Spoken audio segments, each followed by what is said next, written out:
Before we go, a lot of our viewers and Missouri caucus goers asked why Missouri abandoned the primary process this year, where you used to fill out a ballot in the privacy of a voting booth, and instead scrapped that for the more confrontational caucus process. We observed something similar take place in the Iowa caucus this year, but watch what happened in Missouri's 2nd Congressional District Saturday when a woman named Laura Villa stood up and criticized Donald Trump.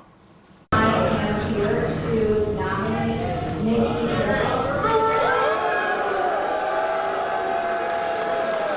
Ladies and gentlemen, please, the lady is speaking. Let's afford her the decorum that we all should. After Donald Trump refused to support the Capitol Police officers, 2 of them committed suicide. Afterwards, Phil Schrader sent me this email, a man in the bleachers there. He said, I recall going to a polling station in the past for my primary vote. That was a lot simpler and less confrontational than yesterday's caucus proceedings. Would you please advise me of whom in Jefferson City I can voice my opinion with? Phil's a proud father of 2 members of the U.S. military. Turns out his daughter Abby serves in the U.S. Navy and his daughter Mia serves in the U.S. Army.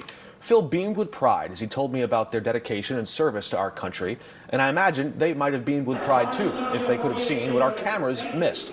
During a lull in the action there in that gym, after some tense moments between Trump and Haley supporters, Phil piped up. He didn't have a microphone, but you could hear him from across the bleachers as he shouted to 1,000 of his neighbors that, quote, China and Russia are our enemies, not Democrats and Republicans, and then urged the crowd to unite.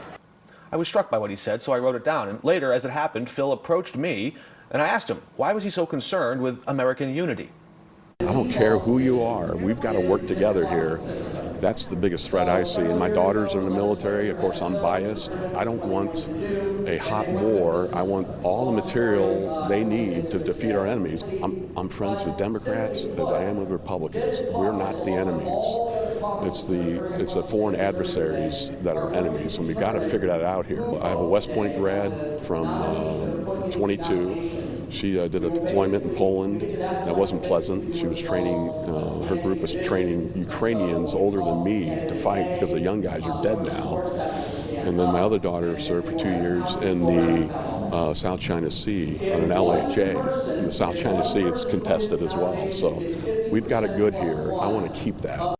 A good reminder of what's at stake from someone whose family has skin in the game. Phil's takeaway after all that was to speak of courage.